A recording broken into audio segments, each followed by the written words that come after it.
विज्ञान के सेशन में आप लोगों का स्वागत है। आज जो हमारा टॉपिक है जंतुओं में जनन, जो हमारा चैप्टर चल रहा है, इसमें जो हमारा टॉपिक है वो है क्लोनिंग के बारे में। ये क्लोनिंग क्या होती है, इसको आज हम डिस्कस करते हैं। तो चलिए अपनी बुक खोलते हैं। क्लोनिंग को समझने के लिए बच्चों हम लोग डॉली की कहानी समझते हैं। ये एक भेड़ है और इसका कैसे जन्म हुआ उसके बारे में हम बात करते हैं। तो अब तक हम लोगों ने जो देखा है, जो समझा है, उसमें हमने देखा है जनन हमारा अलैंगिक भी होता है, लैंगिक भी होता है। अलैंगिक में एक हमारा जीव है जो नए संतति को उत्पन्न करता है, लेकिन लैंगिक में दो जीव मिलते हैं, फिर उनके फर्टिलाइजेशन की क्रिया होती है, तब नया जीव बनता है। लेकिन ये जो क्लोनिंग है ये क्या है, इसके बारे में हम आज थोड़ा सा डिटेल में बात करेंगे। तो इसमें क्या होता है कि किसी समरूप कोशिका या किसी अन्य जीवित भाग अथवा संपूर्ण जीव को कृत्रिम रूप से उत्पन्न करने की प्रक्रिया को हम क्लोनिंग कहते हैं। तो क्लोनिंग क्या है कि किसी समरूप कोशिका को हम बना रहे हैं या किसी अन्य जीवित भाग को हम बना रहे हैं या संपूर्ण जीव को हम आर्टिफिशियल रूप में बना रहे हैं, जिसमें मीन्स हमें कहीं से ना तो उनके शरीर में ऐसा कोई उभार हो रहा है, ना हमारा आर्टिफिशियल फर्टिलाइजेशन करके हो रहा है, ऐसा कुछ नहीं है। तो यहाँ पे ये बहुत इंपॉर्टेंट है, ये करीब या तो कोई कोशिका को जब हम बना रहे हैं, देखिए कोशिका हम ऐसे नहीं बना पाते, लेकिन बहुत एक कुछ ऐसा रिसर्च हुआ है जिसमें हम कोशिका खुद बना सकते हैं। नहीं तो कोशिका कैसे बनती है कि जब कोई एक नया जीव बनता है तब कोशिकाएं उसमें बनने लगती हैं।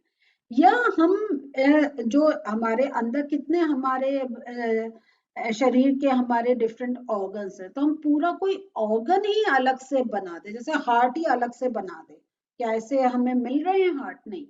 ट्रांसप्लांटेशन का हमने पढ़ा है, लेकिन जब कोई की मृत्यु ऐसी हो जाती है कि और उसका कोई अंग हम उसमें से निकाल कर दूसरे को ट्रांसफर कर देते हैं तो वो ट्रांसप्लांटेशन होता है। लेकिन पूरा अंग खुद बनाना ये भी एक पॉसिबल नहीं है, लेकिन रिसर्च ऐसी हो रही है कि उस पर भी वर्क चल रहा है।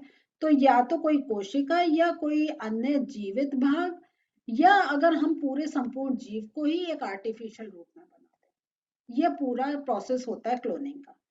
किसी जंतु की सफलतापूर्वक क्लोनिंग हमारी जो है वो सबसे पहले जो है इयान विल्मट और उनके सहयोगियों ने एडिनबर्ग स्कॉटलैंड में के रोजलिन इंस्टीट्यूट में की थी। ये बहुत इंपॉर्टेंट है, करोड़पति का क्वेश्चन है, याद रखिएगा कि यहाँ पे इयान विल्मट और उनके सहयोगी ने कहाँ पे, एडिनबर्ग में करी थी।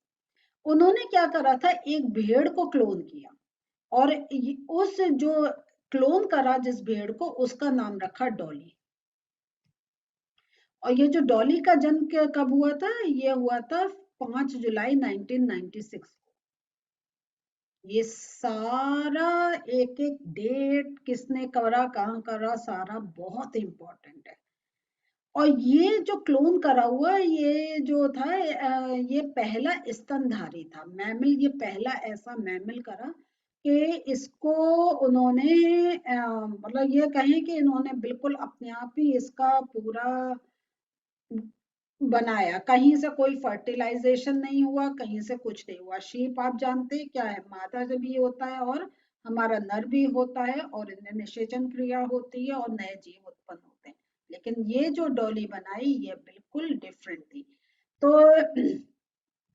तो डॉली की क्लोनिंग उन्होंने कैसे करी, उसका क्लोनिंग करते समय उन्होंने क्या करा, फिन डॉर्सेट नामक मादा भेड़ का स्तन ग्रंथि से एक कोशिका एकत्रित की। तो यहाँ पे इन्होंने ये जो है, तो ये फिन डॉर्सेट, ये जो मादा भेड़ थी, इसकी स्तन ग्रंथि से उन्होंने क्या करा, एक कोशिका को लिया और उसी समय उन्होंने क्या करा, स्कॉटिश ब्लैक फेस ईव, ये देखिए यहाँ पे ये मादा है, ये नर है। तो ब्लैक ईव से एक उन्होंने स्कॉटिश और ब्लैकफेस ईव से एक अंड कोशिका भी एकत्र की गई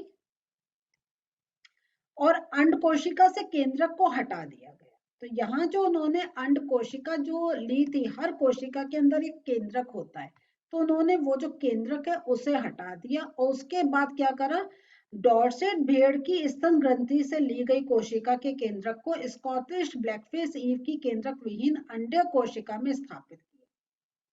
ये देखिए क्या करा इन्होंने, ये थोड़ा सा पढ़ना पड़ेगा आपको फिर कि फिर उन्होंने क्या करा, जो डॉर्सेट भेड़ की जो स्तन ग्रंथि से जो ली गई कोशिका के केंद्रक को, तो उसमें से एक के केंद्रक, एक की कोशिका में से केंद्रक को निकाला और उन्होंने जो स्कॉटिश ये जो ब्लैक फेस ये जो ईव की केंद्रक विहीन जो अंड कोशिका थी उसमें उन्होंने उसको स्थापित कर दिया।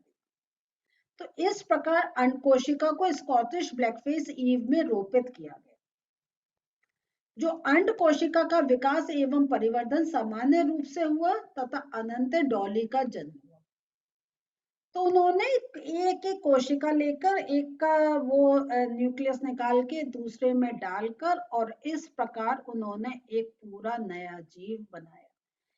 और ये जो स्कॉटिश ब्लैकफेस ईव ने डॉली को जन्म दिया था, परंतु डॉली फिन डॉर्सेट भेड़ के समरूप थी जिससे केंद्रक लिया गया था।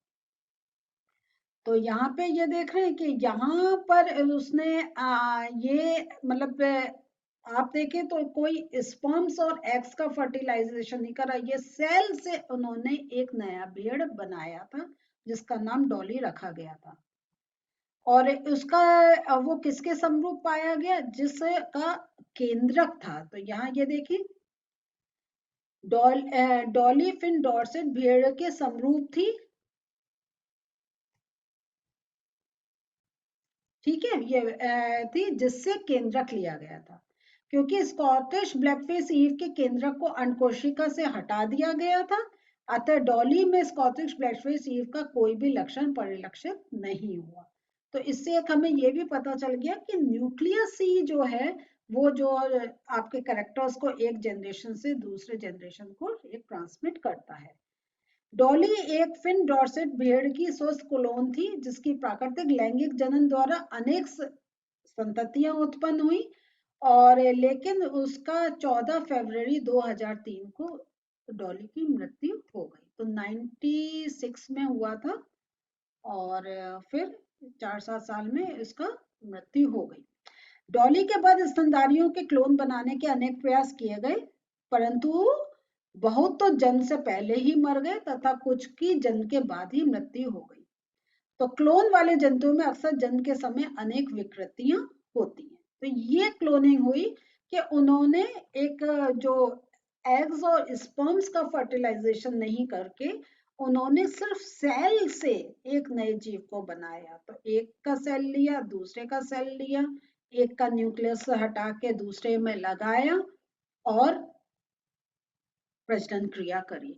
तो ये बहुत फेमस रहा है कि किस प्रकार एक क्लोनिंग से नए जीव को उत्पन्न करा गया। लेकिन क्लोनिंग का एक और उस पर रिसर्च चल रही है कि कैसे हम ऑर्गन्स बना सकते हैं। तो जैसे लोगों का लिवर खराब हो जाता है, लोगों की किडनी खराब हो जाती है और ट्रांसप्लांटेशन का इतने लोग नहीं मिलते हैं कि किसी के शरीर में से निकाल के उनको लगा दिया जाए।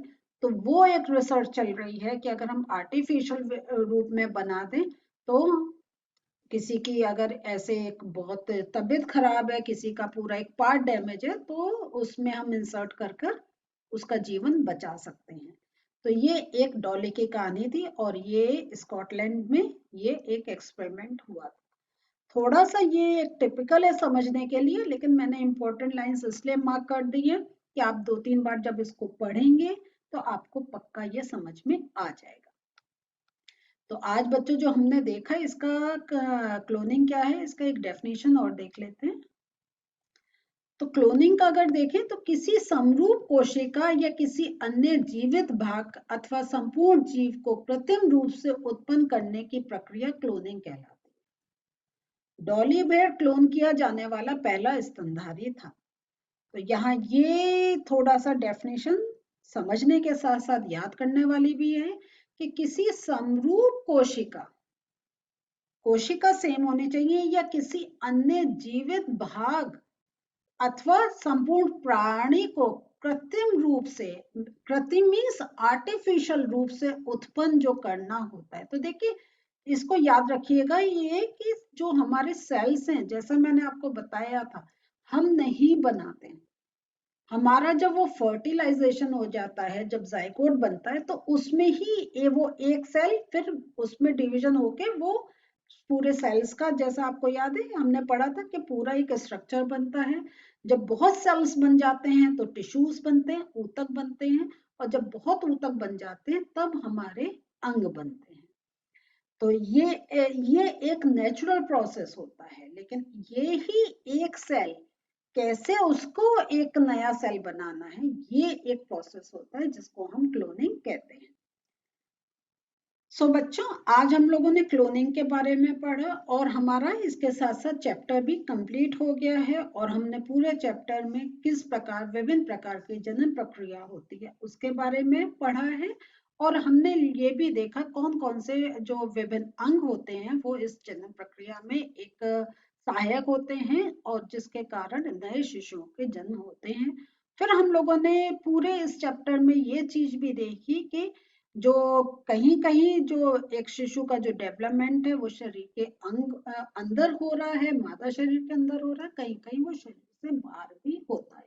निषेचन प्रक्रिया में भी हमने देखा कुछ जीव जंतुओं में निषेचन क्रिया शरीर के अंदर होती है, कुछ जीवों में निषेचन क्रिया जैसे मेढक है वो शरीर के बाहर होती है कि मादा अंडे दे देती है, फिर नर अपना वो एक उनका जो अपने स्पर्म्स निकाल के वो बस उनके शरीर के बाहर ही उसका फर्टिलाइजेशन होता है।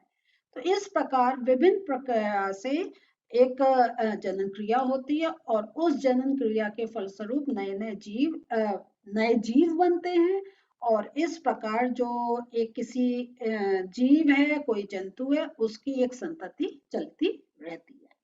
तो ये हमारा पूरा एक चैप्टर था और वो आज अब हमारा फिनिश हो गया है। हमारे इसके बाद के जो हमारा सेशन होगा उसमें इस चैप्टर से रिलेटेड जो प्रश्न उत्तर है वो डिस्कस करेंगे। तो अगला सेशन प्रश्न और उत्तर के साथ मिलते हैं। बाय।